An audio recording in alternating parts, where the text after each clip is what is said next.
How many times this week did you bite your tongue to avoid conflict? How many of your real opinions did you suppress because you were afraid someone might dislike you? How many decisions did you make based not on what you believed was right, but on what would keep everyone comfortable? Machiavelli's most dangerous discovery wasn't about how to gain power. It was about people who try to please everyone, and why this instinct guarantees their destruction. In his years as a diplomatic envoy for Florence, Machiavelli documented leaders with what he called the pleasing disease, individuals who sought universal approval, avoided necessary conflicts, and believed that kindness would earn them loyalty. They compromised on their principles to avoid criticism. They made decisions based on what others wanted, rather than what reality demanded. They convinced themselves that being loved by everyone was the path to security and success. Machiavelli called this discovery dangerous, because these people-pleasers consistently ended up betrayed, exploited, and destroyed by the very people they tried hardest to satisfy. Not because they were weak, but because the attempt to please everyone came with a strategic cost no one understood. Today, I'll show you Machiavelli's most dangerous discovery about people who need to be liked, and why he believed this universal approval-seeking either destroys you or transforms you into something extraordinary once you learn to accept hatred as the price of authenticity. The case that revealed Machiavelli's most dangerous discovery began with a leader he observed during his diplomatic mission to Caesarea in 1502, during the height of Cesare Borgia's power consolidation in the Romagna region. This leader, Ramiro Delorqua, represented what Machiavelli would later analyze in The Prince as the fatal error of inconsistent governance, driven by the desire to be universally loved. Delorqua had been appointed by Borgia to pacify the lawless Romagna territory. Initially, he ruled with decisive harshness, bringing order to chaos. But as Machiavelli observed in his dispatches to Florence, Delorqua began softening his approach. He started seeking approval from the local population. He made exceptions to his own rules to win favor. He hesitated to punish powerful families who violated his decrees because he feared their resentment. Machiavelli wrote in his diplomatic correspondence, "The governor now attempts to satisfy all factions, believing this will secure his position. He does not understand that in trying to please everyone, he pleases no one and makes himself vulnerable to all." Within months, Delorqua was arrested by Borgia's orders, cut in half, and displayed in the public square of Cesena with a piece of wood and a bloody knife beside him. Borgia had recognized that Delorqua's attempt to be loved by everyone had created dangerous instability. The same people Delorqua tried to please celebrated his brutal execution. Machiavelli witnessed this personally. He saw how the crowd that had smiled at Delorqua's lenient governance now cheered his dismemberment. This moment crystallized Machiavelli's most dangerous insight. The pursuit of universal approval doesn't just fail strategically, it invites your own destruction. But Machiavelli discovered something even more disturbing. Because this pattern of people-pleasing destruction seemed universal across different contexts and cultures. Therefore, Machiavelli began investigating what he would later term the necessity of hatred, the strategic principle that effective action inevitably creates enemies, and that attempting to avoid this creates far worse outcomes. In The Prince, chapter 19, Machiavelli articulated his dangerous discovery with brutal clarity. A prince must not worry about the infamy of cruelty when it comes to keeping his subjects united and loyal. For with a very few examples of cruelty, he will be more compassionate than those who through an excess of compassion allow disorders to arise. But the deeper insight came in his analysis of why seeking universal approval fails. Machiavelli observed three fundamental truths about human nature that contradicted every prevailing belief of his time. First, people respect what they fear more than what they love. Machiavelli wrote, "Men are less hesitant about offending someone who makes himself loved than one who makes himself feared. For love is held by a chain of obligation which, since men are wicked, is broken at every opportunity for their own utility. But fear is held by a dread of punishment that never forsakes you." This wasn't cynicism. This was Machiavelli's observation of actual human behavior across dozens of political situations. Leaders who were universally beloved found themselves betrayed the moment their interests diverged from their followers' interests. Leaders who were strategically feared maintained loyalty even when it wasn't convenient for their followers. Second, attempting to please everyone guarantees you will be effective for no one. In Discourses on Livy, Book 3, Machiavelli wrote, He who seeks to please everyone pleases no one. The prince who tries to avoid offending any faction will find himself unable to satisfy any faction, for their interests are fundamentally opposed. Machiavelli had observed this repeatedly in Florence's Republican government. Leaders who tried to balance competing family interests ended up despised by all sides. The Medici family, despite being occasionally ruthless, maintained power for generations precisely because they were willing to be hated by some factions in order to reward others decisively. Third, and most dangerously, people instinctively exploit those who seek their approval. Machiavelli observed that the moment you reveal your need to be liked, you hand others a weapon to manipulate you. They will withhold approval to control your behavior. They will threaten disapproval to extract concessions. Your need for their validation becomes their leverage over you. In his personal letters during his exile, Machiavelli wrote to his friend Francesco Vettori, "I have learned that the man who depends upon the goodwill of others for his security has built his house upon sand. Goodwill is withdrawn the moment it becomes inconvenient to offer it." Modern research in social psychology validates Machiavelli's observations. Studies on leadership effectiveness consistently show that leaders who prioritize being liked over being respected achieve worse outcomes for their organizations. Research on negotiation demonstrates that people who signal their need for approval consistently receive worse deals than those willing to accept disapproval. Dr. Robert Sutton's research at Stanford on effective leadership shows that willingness to accept being disliked is a stronger predictor of leadership success than almost any other factor. His studies reveal what Machiavelli observed 5 centuries earlier: the attempt to maintain universal approval creates strategic paralysis. This wasn't just political theory. This was Machiavelli's recognition of a fundamental truth about power, influence, and effectiveness. Every meaningful action creates opposition, and the refusal to accept this opposition guarantees strategic failure. Because Machiavelli observed that approval-seeking manifested differently in different individuals, therefore, he identified 4 distinct patterns within what he called the pleasing disease, each representing a different way people destroy themselves through the need to be universally liked. Type 1. The compromiser. Machiavelli documented leaders who combined the desire for approval with a willingness to abandon their principles. These individuals constantly adjusted their positions based on what others wanted, believing that flexibility would earn them universal acceptance. In The Prince, Machiavelli wrote about these figures. They are like reeds that bend with every wind. They believe their adaptability makes them wise, but it makes them despised by all, for no one trusts a man without fixed principles. The compromiser sees every disagreement as an opportunity to find middle ground, even when middle ground between truth and falsehood is still falsehood. They exhaust themselves trying to make contradictory factions happy simultaneously, ultimately satisfying none. Historical example: Piero Soderini, the gonfaloniere of Florence during Machiavelli's service.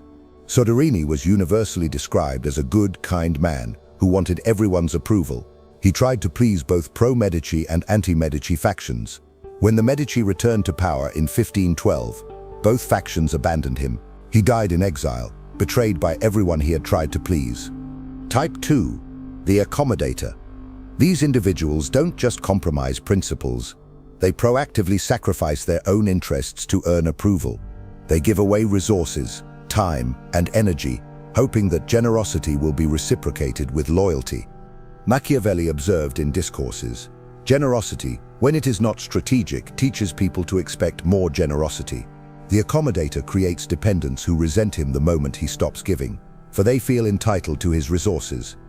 The accommodator believes that selflessness will be rewarded with genuine affection. Instead, they train others to see them as an inexhaustible resource to be exploited. The moment they establish boundaries, they're accused of betrayal.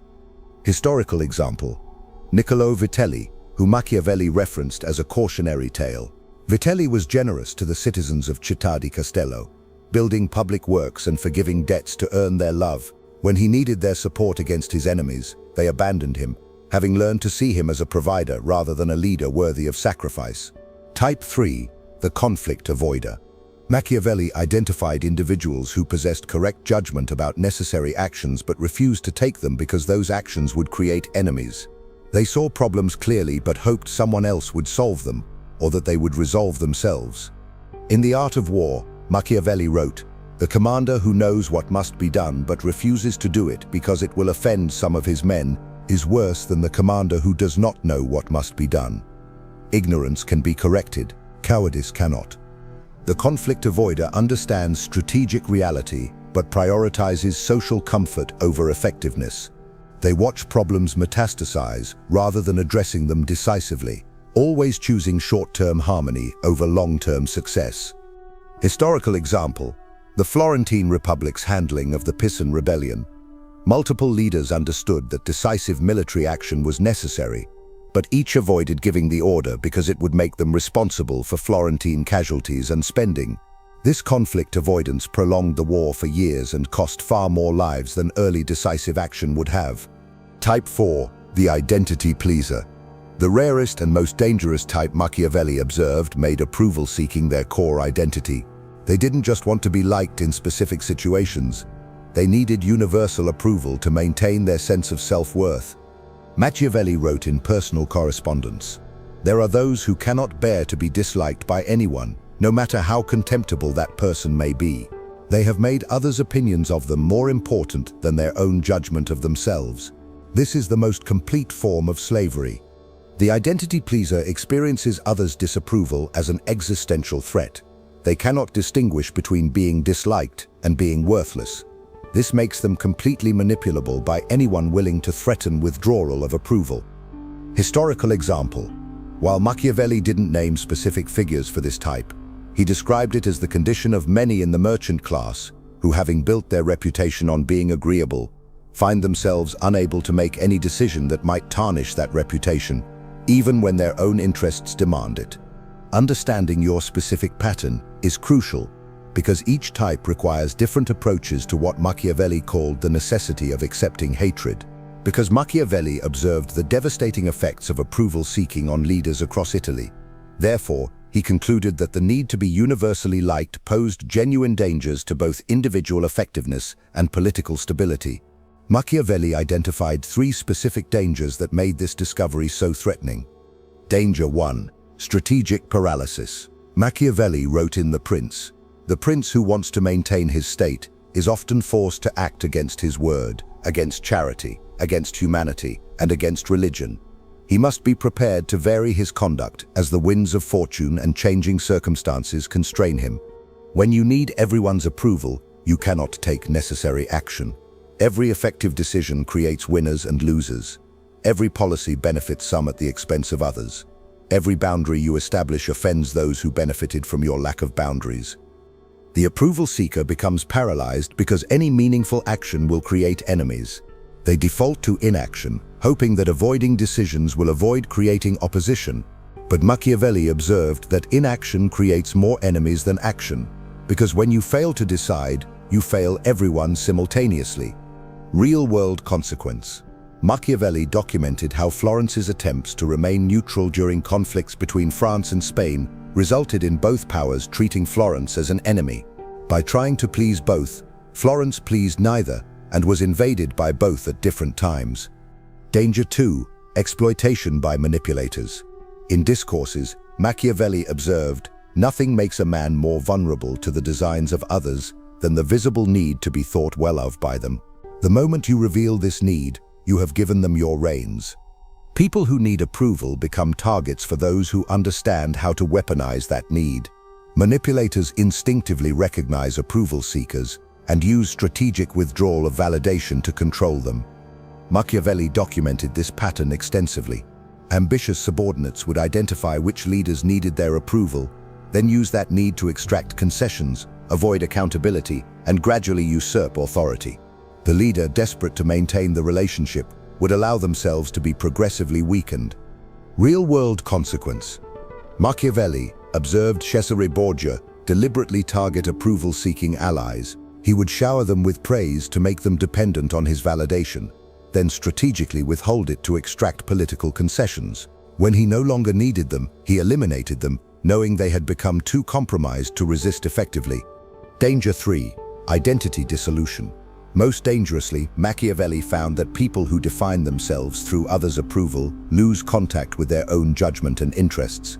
They become so focused on external validation that they stop consulting their own wisdom about what is true and necessary. In his personal letters, Machiavelli wrote, "I have observed men of considerable natural judgment render themselves fools by making others' opinions their guide rather than their own understanding.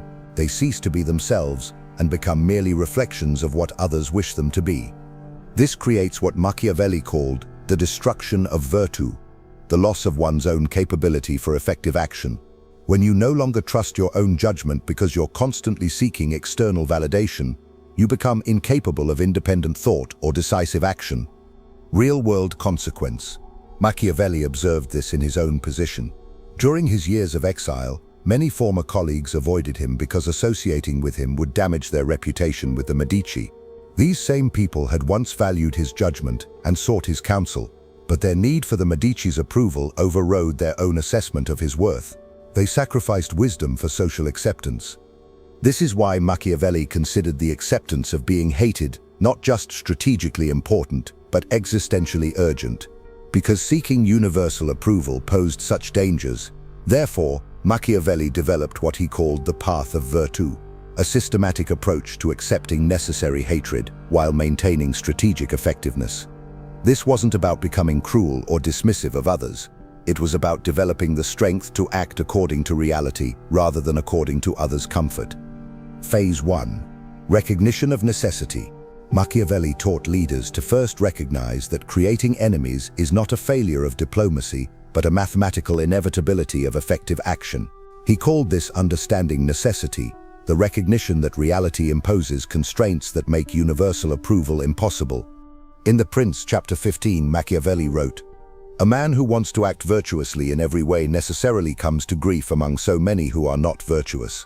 Therefore it is necessary for a prince who wishes to maintain his position to learn how not to be good, and to use this knowledge or not to use it according to necessity." Technique. Machiavelli instructed leaders to analyze their past decisions and identify moments when they failed to act effectively because they feared disapproval. Recognition comes from honest accounting of how approval seeking has already cost you. Technique. Study the natural world and observe that no living thing maintains universal approval. The tree that grows tall creates shade that smaller plants resent. The predator that feeds itself creates enemies of its prey. Existence itself is a process of pursuing your nature despite inevitable opposition. Outcome. Successful recognition looks like emotional acceptance that being hated for effective action is preferable to being irrelevant, while trying to be universally liked. Phase 2. Strategic hatred. Machiavelli discovered that accepting hatred doesn't mean being randomly offensive or needlessly cruel. It means being strategic about which enmities you accept and which you avoid. Some enemies are the price of integrity, others are the result of strategic error. In Discourses on Livy, Book 3, Chapter 3, Machiavelli wrote, "The wise prince understands that he must have enemies. His task is not to avoid having enemies, but to ensure his enemies are chosen based on strategic necessity rather than personal pettiness." Technique. Before any major decision, explicitly identify who will oppose it and why. If the opposition comes from those whose opposition strengthens your position because their values oppose yours, accept it.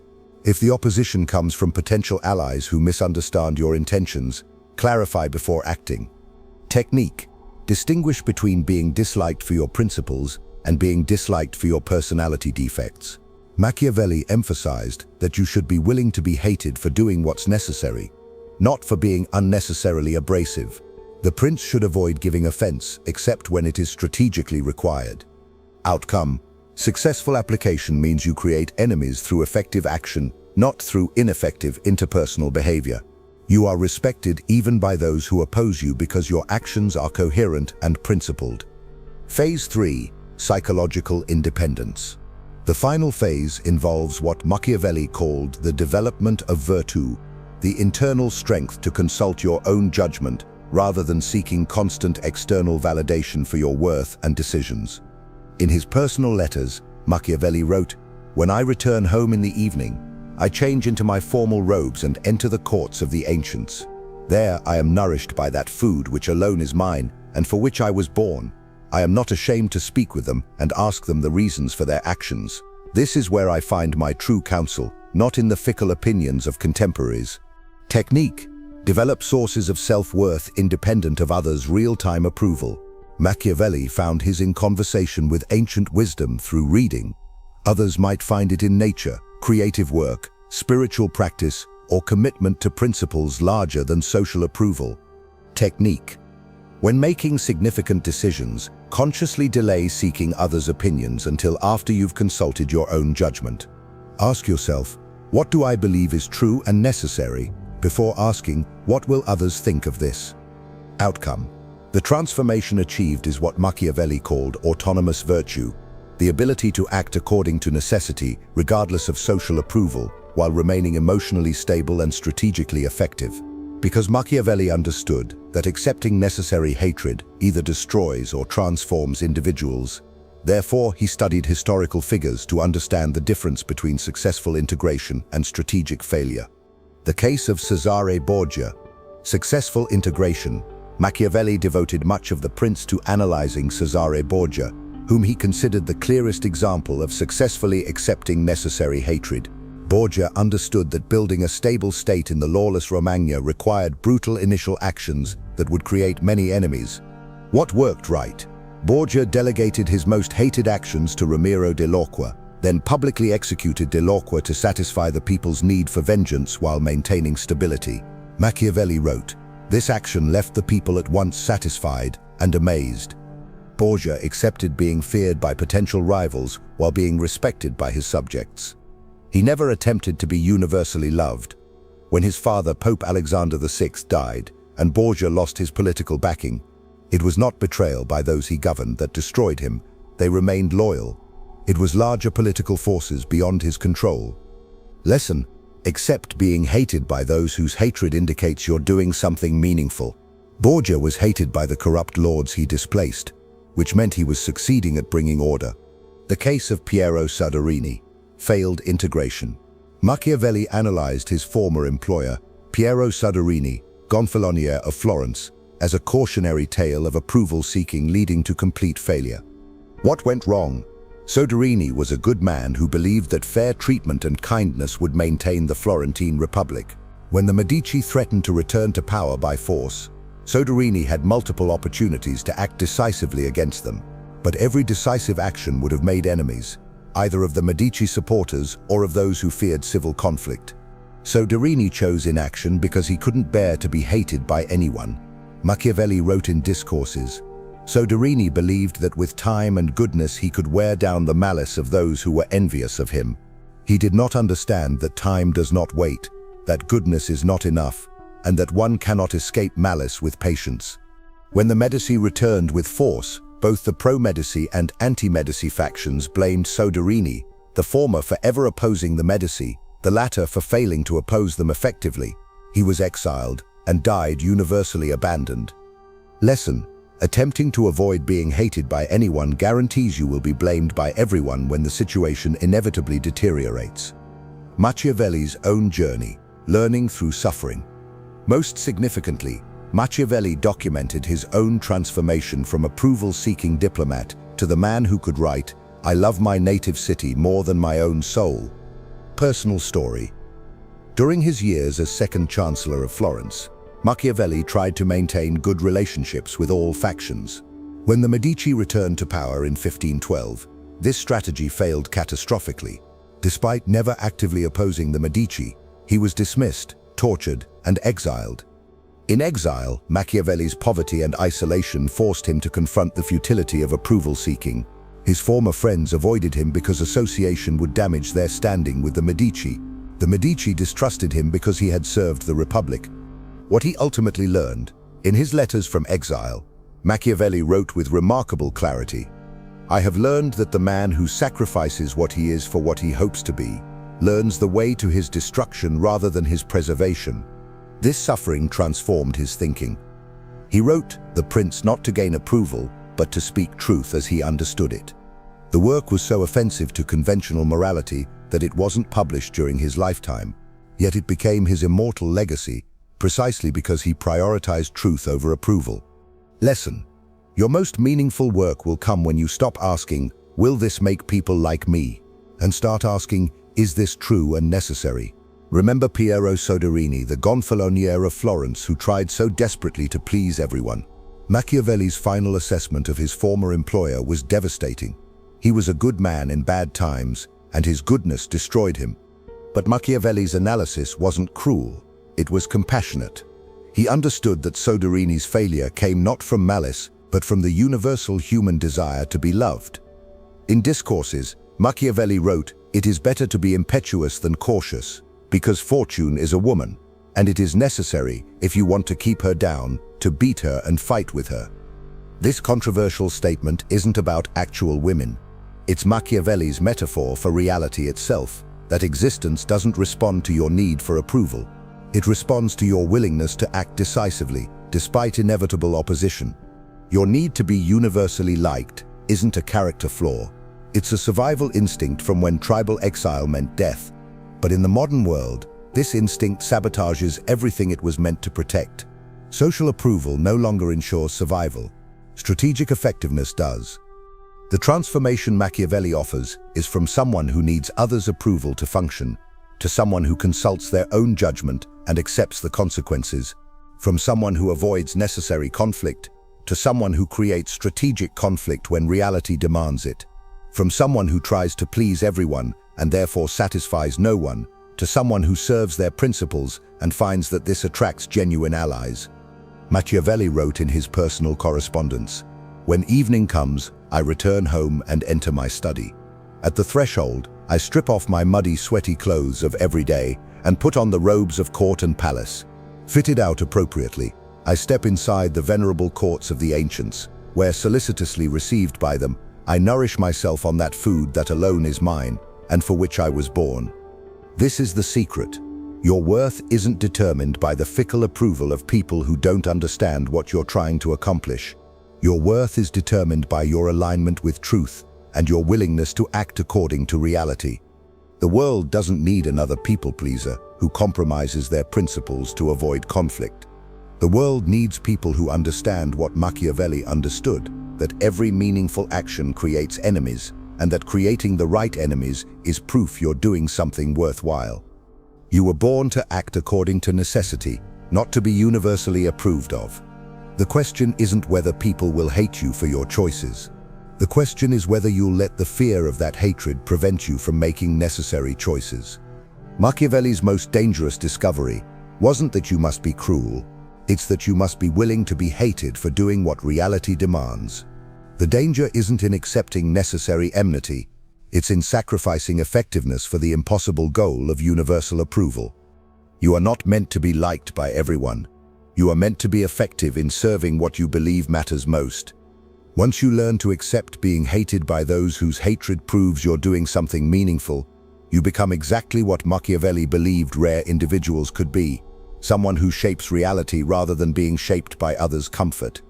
The danger of needing universal approval isn't that people might dislike you, it's that you might spend your entire life being irrelevant while trying to be inoffensive. If you recognize yourself in Machiavelli's description of the approval seeker, you're part of a pattern he documented across hundreds of leaders in Renaissance Italy. The question is whether you'll learn what successful leaders learned, that strategic hatred is preferable to universal irrelevance. Share in the comments which type of approval seeker you are, the compromiser, the accommodator, the conflict avoider, or the identity pleaser. Your strategic development connects with others walking the same path. Subscribe for more insights into Machiavelli's discoveries about power dynamics that transcend conventional morality. If you're ready to explore more of Machiavelli's insights into the psychology of power and leadership, stay tuned, there's much more to uncover. Thank you for watching. See you in the next conquest.